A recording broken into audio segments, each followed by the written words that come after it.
Hey, what's up, peeps? Thank you for tuning into today's episode. Hey, before we get into it, I just want to let you know that I thank each and every single one of you for your constant support, your constant love. Hey, shout out to my man who reached out to me in a message today, or was it a few days ago? That's neither here nor there. But anyway, he was like, yo, Charles, man, hey, where's the new episode at? Where's the content? You can't blow up if you don't put out new content. And I was like, you know what? Let me show some humility. Because I needed that. That's a reality check. Because in my mind, I was just taking a quote-unquote sabbatical, give people time to absorb and digest some of the old stuff. Because I've put out a ton of content over the past 2 years. And I just needed that because it was like, yo, yes, it's okay for people to be able to go back into the backlog and look into the record books and look at the past stuff.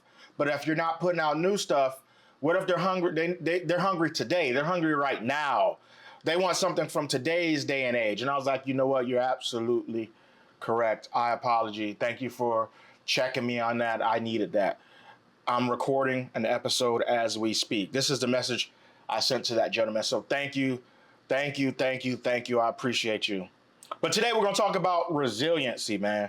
And what that really looks like and what that really means. Because this world is absolutely bananas and crazy right now. And it may look like it's circling the drain. But I just need you to know that every single moment that you wake up and you have an opportunity to take that next step forward and to take that next step and that next step. What I need you to understand is that I don't need you to promise me that you'll make it to tomorrow. I just need you to promise that you'll try one more time. One more time, I just need you to try again. One more time. Because 9 times out of 10, most of us, statistically, are one more try and one more decision of giving up away from our dreams. Statistically, some of you just need to try one more time. And some of you were so close, but you decided to give up. That's what we're going to talk about today. And we're going to give it a visceral, raw, high energy feel, keep you pumped up, motivated, but locked into reality. Let's get it. I cannot be a statistic. I manifested the motive, the mission. Heck, got sick of sitting around and just wishing I roll up the sleeves to get out and go get it. Some kept it pushing, some blind to the vision, but I had the key for the doorway existed. Way up the ladder, they can't even fathom the purpose I'm setting it. Permanent, infinite. Why you think I had to go and get timid? You can't avoid the future when it's imminent. I cannot be a statistic. Hey, let's be real, man. Life doesn't play fair. Never has, never will. And we need to call out the things that we go through in life and put names and labels on them and be real about them. Because far too many of us are walking around with this mask on like, yeah, I'm doing good. No, you're not. You're not doing good, and you know you're not doing good. Be real, be raw, be visceral, be honest, be open. We want that real, raw, unique you, not the fake person that you masquerade in front of us every single day. If you're not doing good, if you need some help, just say it. Closed mouths don't get fed, people. Closed mouths don't get fed.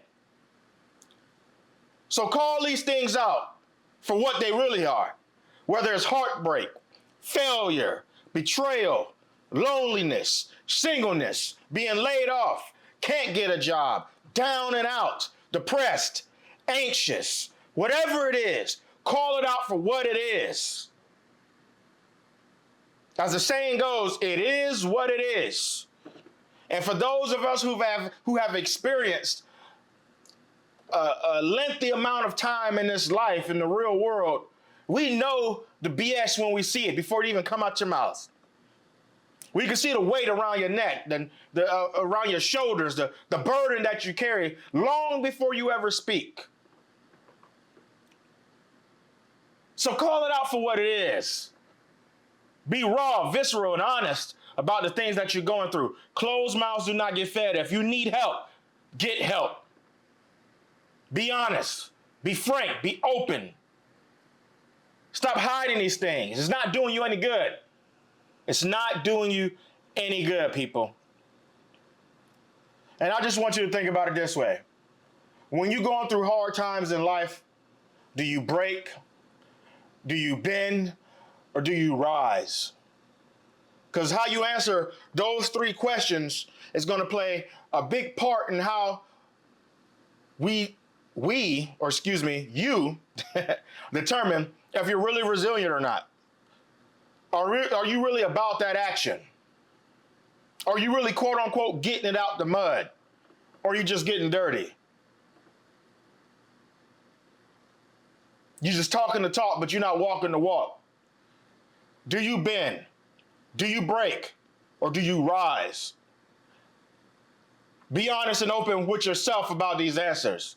Stop going and looking in that mirror and telling yourself this false positivity every single day. It's not doing you any good. It's killing you slowly because you know it's a lie. And then you feel that shame and that guilt because no one knows you better than you. You the one living the life, specifically from your perspective. So you know the lies you tell yourself. You know the lies you tell yourself. So what is resiliency, right? And I got my display up over here, so I apologize for that, but I just want to make sure I hit on every single point, right? So what is resiliency? Resilience is not some hashtag or a bumper sticker. Throw all that away, man. Sure, that's all well and fine, that's all well and good, but that's not being honest. That's not being real. And you know, you don't live life on social media. Nobody knows the real you on social media. In real life, in reality, you going through it. Bills aren't getting paid. People don't love you like they say they do. Talking behind your back. You pulling all types of knives out your back and even in the front. Licking wounds. Putting ice on bruises. Mentally, physically, emotionally, spiritually, every single way. You're going through it. But on social media, you go work out, you go running every day, you eating right, you're pumped up, you're motivated, life is positive, you pay all your bills, you don't have a struggle in the world when you know that's a lie. You know that's a lie. So what is resiliency? It's grit with blood under their fingernails. And see, this is the part about resiliency that people ain't gonna tell you. See, people make resiliency seem like you get punched in the face and somehow the punch doesn't hurt you. You go through the punch and hit the other person. That's a lie. In reality, your nose gets broken. In reality, you feel the pain. In reality, you almost get knocked out. But you decide to take another step forward anyway. You know your nose is bleeding, but right now, you cannot risk your success for the current pain that you're going through.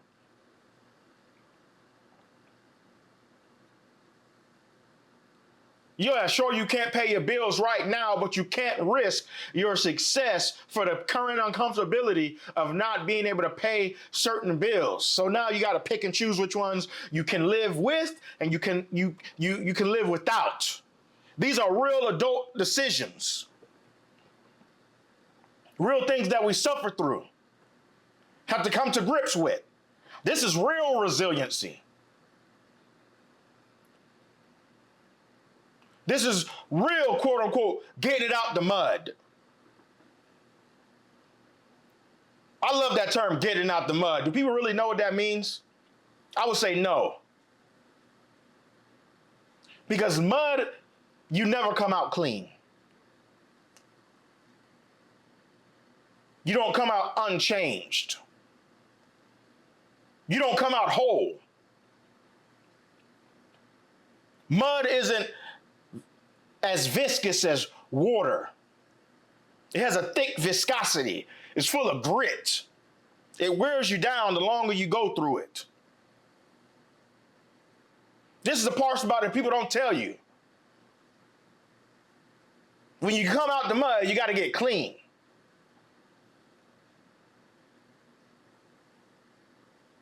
But sure, you might be a new creature when you come out, but you still got to clean yourself from the grit of the struggle that you just currently suffered your way through. Because mud is not something that you go through to perfect yourself. It refines you.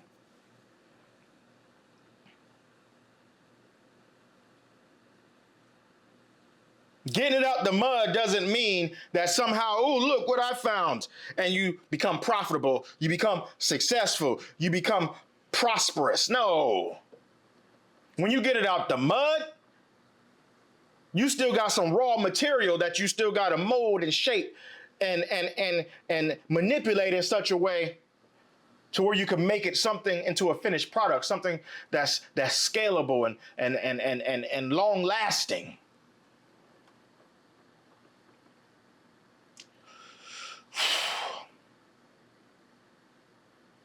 What I need some of you all to do in this moment is get out of denial.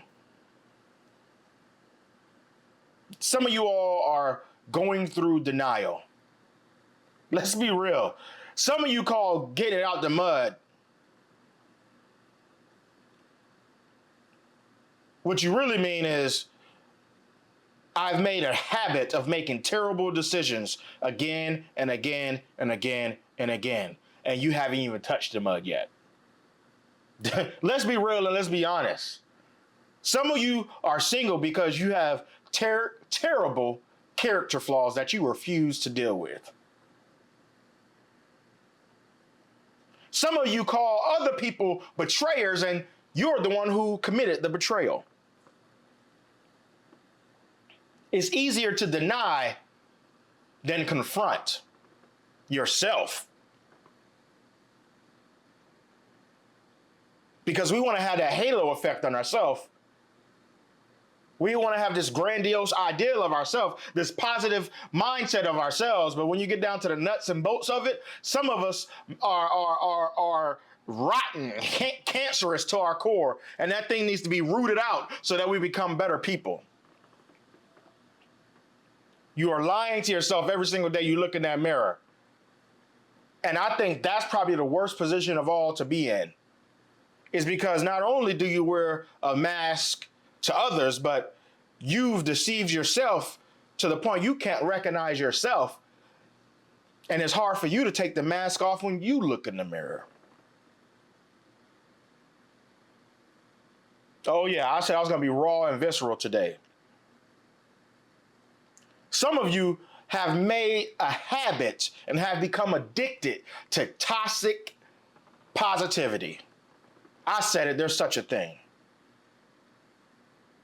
Toxic positivity. Some of you enjoy smiling while drowning. Some of you enjoy laughing while passing away. You're drowning in debt. You're drowning in depression. You're drowning in anxiety. You're passing away financially, spiritually, mentally, emotionally, every single way. And you're just smiling your way through it like somehow some positive event's going to somehow form in your lap and randomly just come to you. Because what do people say? I love when Christians say this. They say, what God has for me is for me. When they don't realize, if they really studied the word, God is a God of action. He always gives an action that you have to go about accomplishing and becoming a part of in order to get the presumed outcome that you are searching for. The Israelites did not leave slavery and go through 40 years of the wilderness without being told to go. And they went through the 40 years of wilderness because they doubted the God that just saved them from the most powerful nation in the world at the time, which was Egypt. How in the world can you watch the ocean split open and you can walk along the bottom of the ocean and then doubt that the God that saw you through that will somehow not get you to the promised land because you don't want to deal with the uncomfortability of now?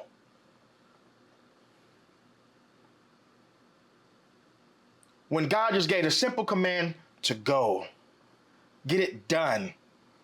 I don't need to give you the whole picture. I just need to give you right what you need to get done right now. Let me put a little bit of light in front of your pathway right now. I don't need to show you for miles. I need to show you step after step after step after step, because if I show you the entire pathway, you're going to see that there's going to be some things in your path that makes you uncomfortable and that forces you to change and forces you to grow and expand beyond your limited thinking and reasoning So therefore, you don't want to become that person that you want to be when you are finally ready to accomplish the thing that I have set for you to accomplish. You just want the reward. You don't want to change yourself. You just want to change your circumstances.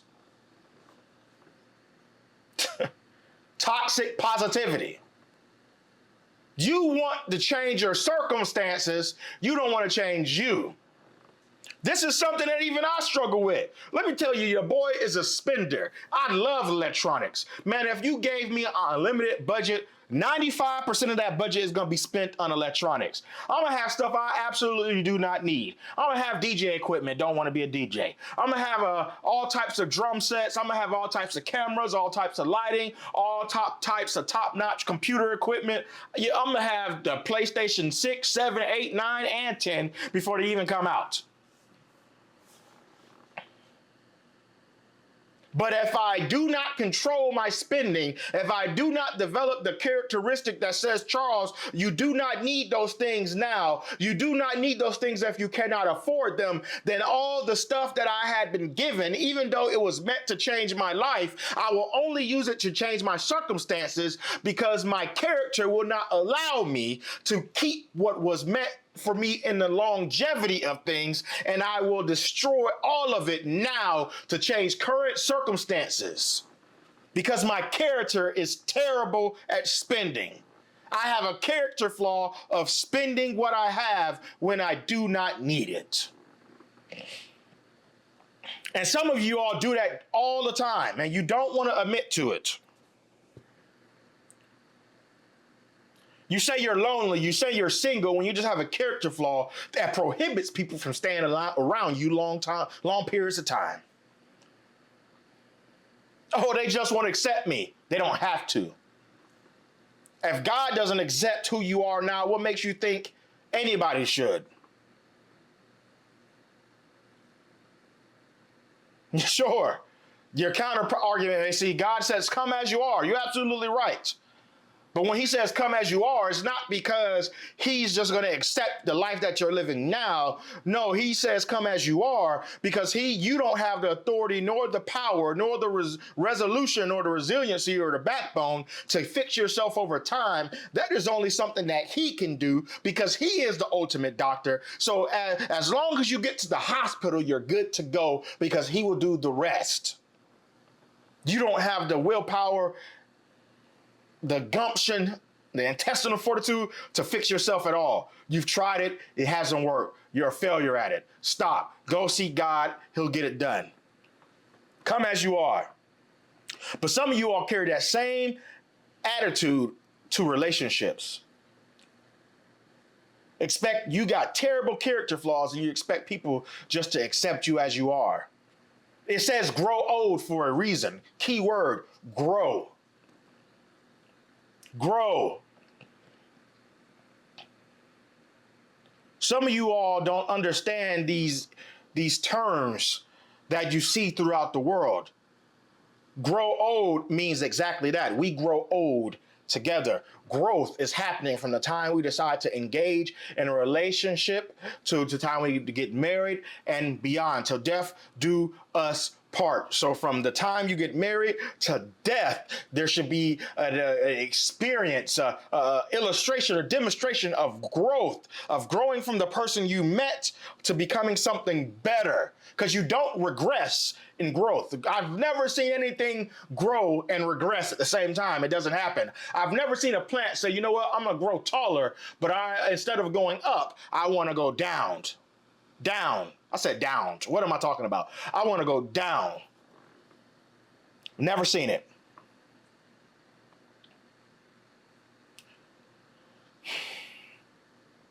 Let's move on. I didn't beat a dead horse with that one.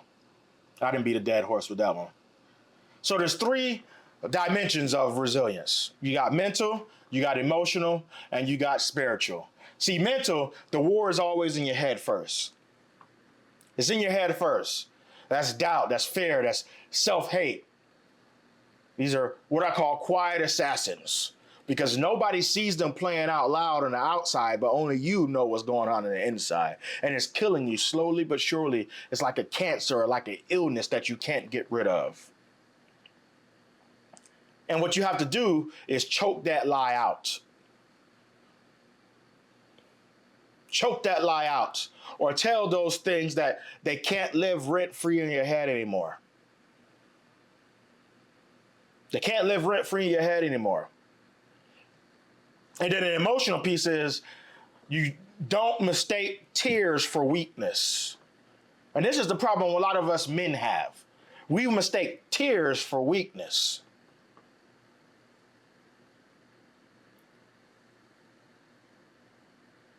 You have an emotional side about you that you need to experience, discover, and explore. Men, I'm talking to you. Women have this emotional part down packed to a certain extent. Some of them too much, you would say. But men, we never explore the emotional side of ourselves. I've never been more embarrassed in my life than when I've talked to the therapist and cried. I'm talking about that type of cry that you can't stop crying, where the more you cry, the easier it is to cry some more, because that stuff has been just sitting and boiling within you for so long until it boils out and the cry becomes uncontrollable.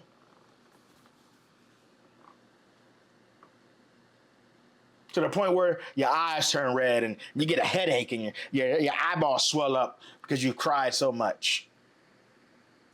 Those are emotions that you haven't let vent properly because you hold it all in, because you mistake tears for weakness.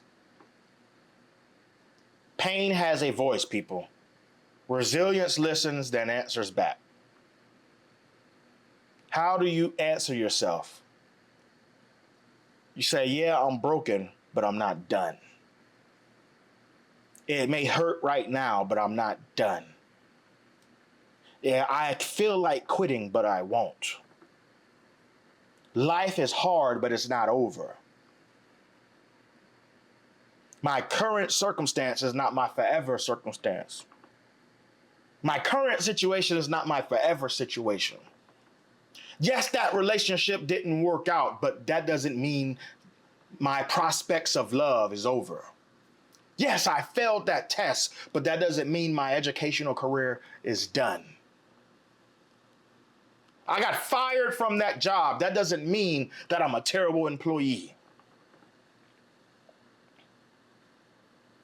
My father walked out of my life, but I was just a child. I was not the reason.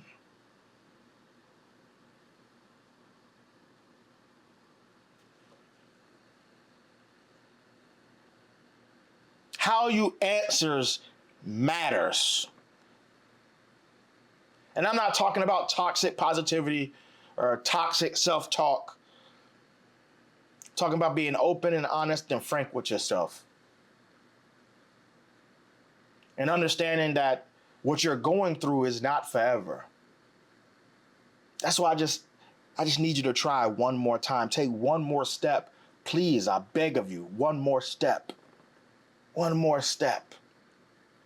Even if you're in denial, take one more step, because that one more step can give you an opportunity to finally be honest with yourself and understand that you can get it figured out. You can get it figured out. See, emotions are like waves, man, and resilience is learning to ride them, not drown in them.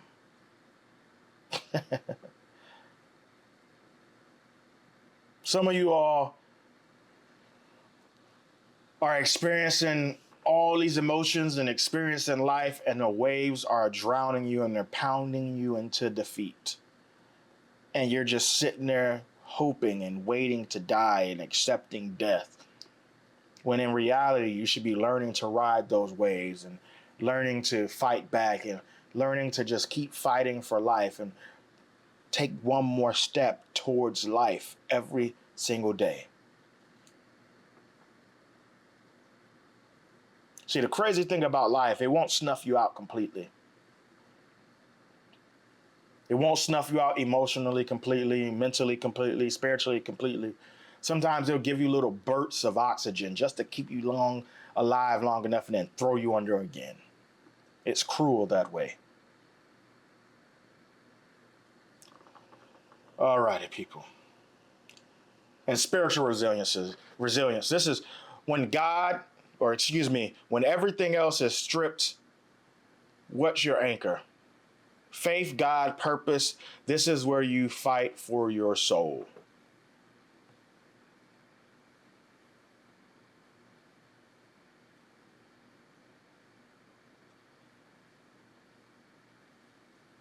See, so many of us are so wrapped up in feeding our physical man, our emotional man, our mental man, but we don't realize the emptiness and that void that we feel within us is the spiritual man screaming for help, and we can't understand where this sickness and this loneliness and this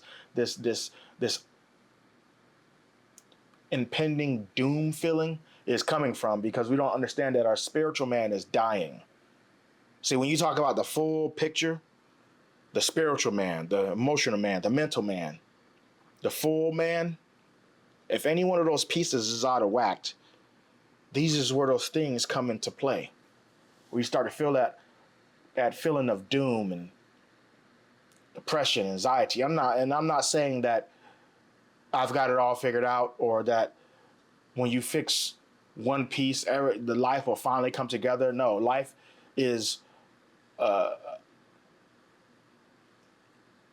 journey of solving one's own puzzle. And most of the time, we never completely get it figured out.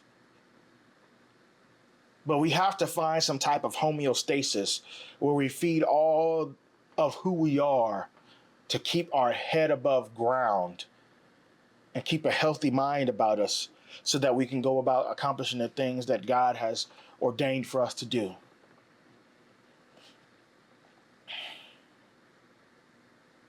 That spiritual man is just as important, if not more important, than the mental side, than the emotional side, the physical side.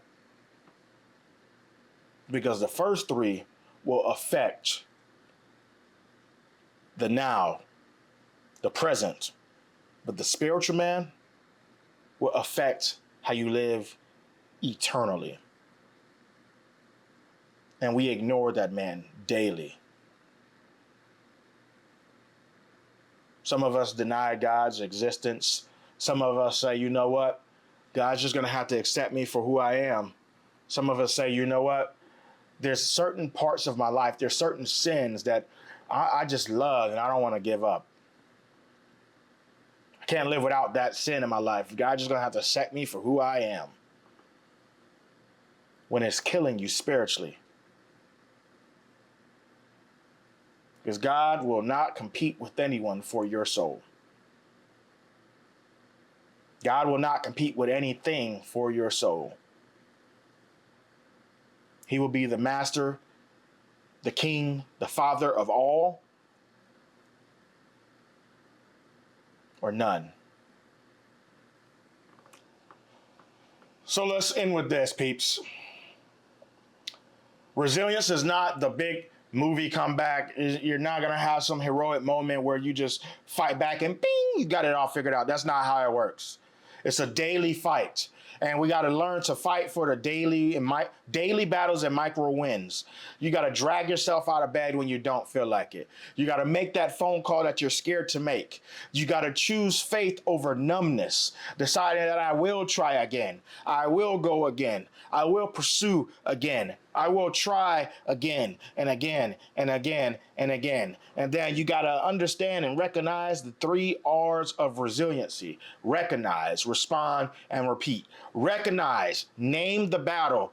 Who is the enemy? What are you fighting? Respond.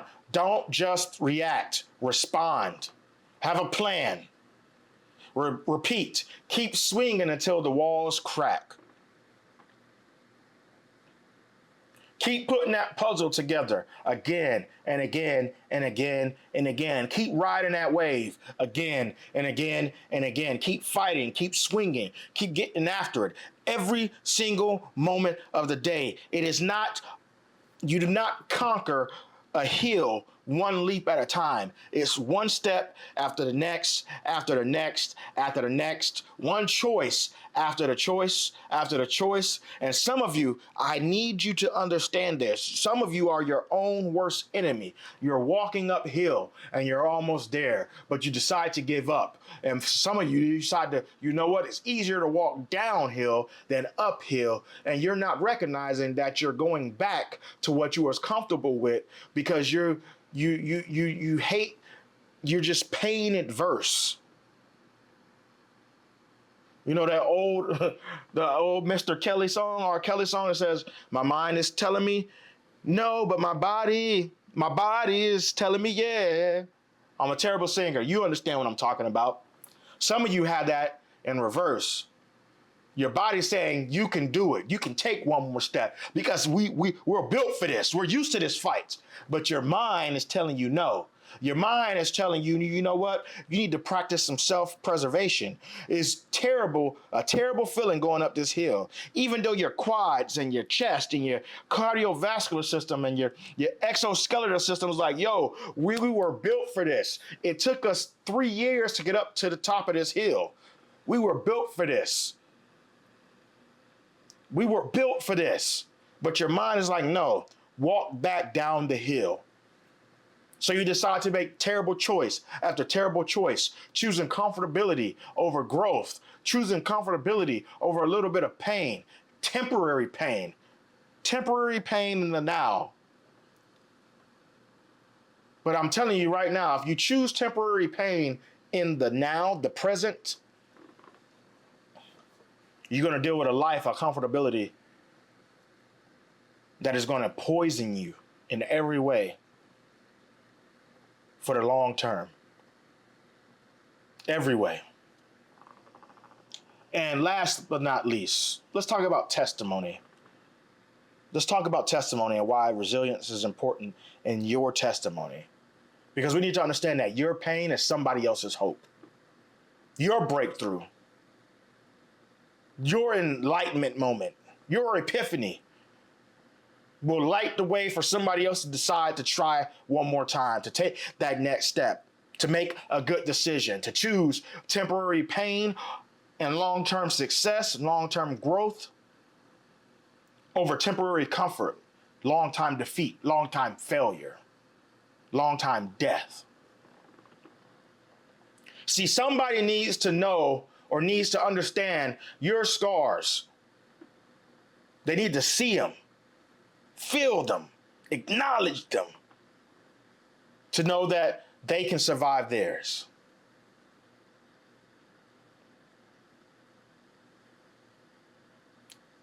Somebody's breakthrough is waiting on your breakthrough. You hear me say it all the time.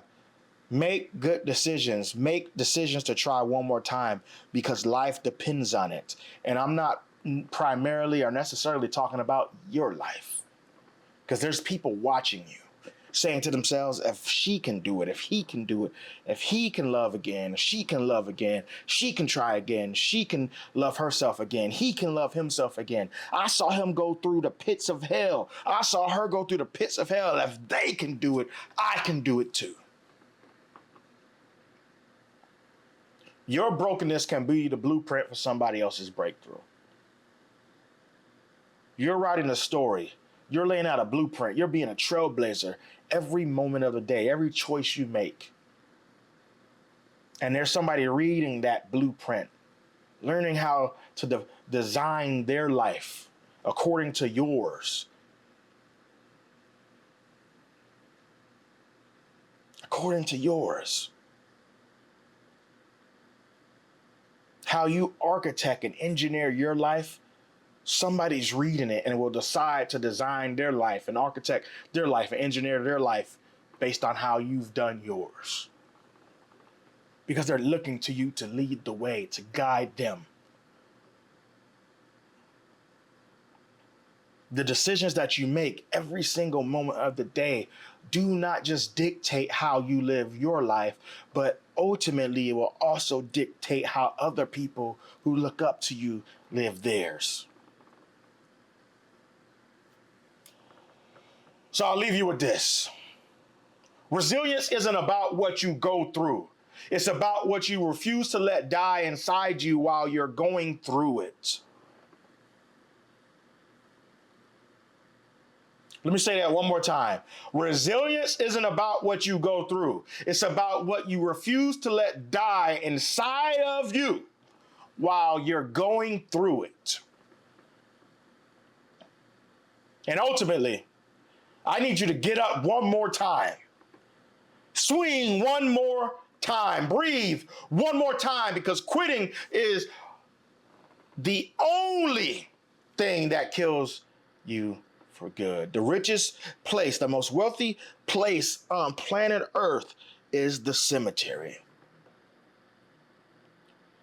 So I just need you to practice resilience one more time today. I don't care how your boss is treating you. I don't care how that test turned out. I don't care how your relationship is going. I don't care how you're doing physically, spiritually, emotionally, mentally. I just need you to try again one more time. Try a therapy one more time. Try love one more time. Try God one more time. I promise you, if you just try one more time, most of us are one choice away from getting everything we've ever wanted. One more chance at love. One more chance at success. One more chance at peace. One more chance at tranquility. One more chance at mental health. One more chance at physical health. One more chance at spiritual health. One more chance at meeting God. Experiencing everything that He is and all the good that He has for us. You're one more chance away. I need you to choose to take one more step towards that uncomfortable success. Because the moment you decide to take that step backwards towards that comfortable failure, you are defeated. And it's far harder for you to gain that momentum again, choosing to do it a second or third or fourth time, than it is if you just try one more time right now. I need you to try one more freaking time right now. Stop giving up on yourself. Stop giving up on the world. People are watching you. Lives depend on the decisions you make now. They need to understand that you are choosing on an uncomfortable now so that you can have a comfortable forever.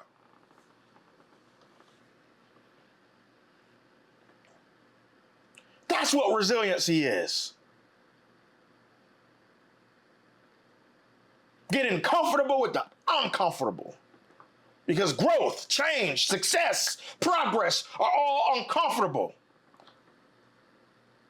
They all come with challenges and obstacles and barriers to break through and jump beyond and push through. But you don't get to the end by one giant leap. You take one uncomfortable step again and again. When I went through alcoholism and I got a DUI, it is what it is. I got a DUI, people. Getting sober and maintaining sobriety didn't just happen overnight. It was a choice not to drink again and again and again. A choice not to give in to my own physical urges again and again and again and again. Repetitively and habitually over time, choosing not to do the thing that was killing me.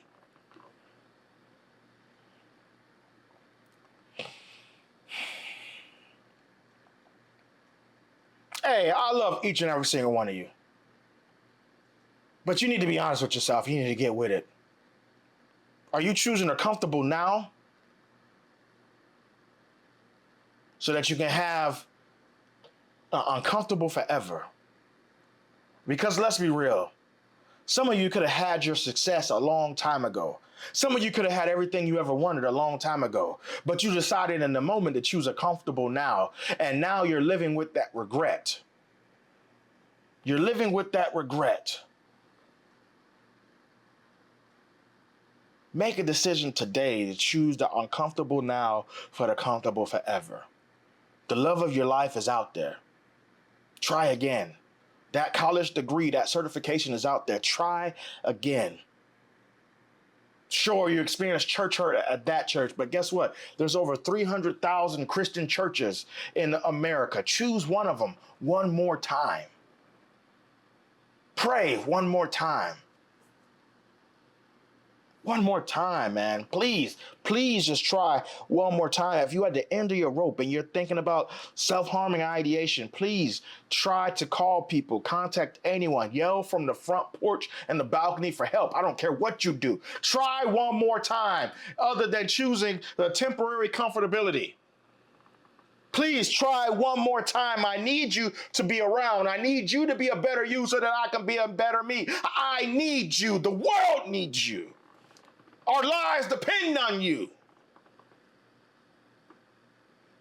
The blueprint that you set in stone for your breakthrough may be the very one that I utilize for my own. My life depends on your life. We are tied together. You have a reciprocal responsibility to me to try one more time, and I have a reciprocal responsibility to you to try one more time. How dare you give up?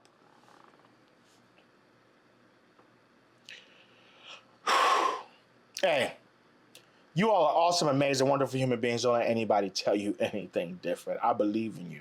I love you. Truthfully, genuinely, to the bottom of my heart, I absolutely love you. And I'll end with two things. You'll never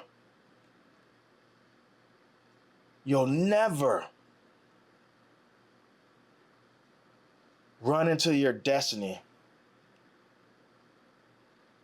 You'll never run into your destiny if you're afraid to walk past your fears. And stop letting the enemy, ladies and gentlemen, the enemy that we are fighting in today's age is not each other. Because there's a real enemy out there looking to steal our joy and absolutely kill everything that is good for us and that God has planned for us. Looking to kill, steal, and destroy everything good for you. There's a real tangible enemy out there. And it's not the man on your left or your right, down the center. It's not the LGBTQ community. It's not some people from another nationality. We have a real tangible enemy out there looking to stamp out and kill everything that God has planned for you. Stop letting that enemy whisper in your ear. Stop giving that enemy space in your domain. Stop letting the enemy confuse you to the point where you think your past is in front of you and your future is behind you. And as always, man, you all are awesome, amazing, wonderful human beings. Don't let anybody tell you anything different. I cannot be a statistic. I manifested the motive, the mission. Had got sick of sitting around and just wishing I roll up the sleeves to get out and go get it. Some kept it pushing, some blind to the vision, but I had the key for the doorway existed. Way up the ladder, they can't even fathom the purpose. I'm setting it permanent, infinite. Why you think I had to go and get Timothy? You can't avoid the future when it's imminent. You can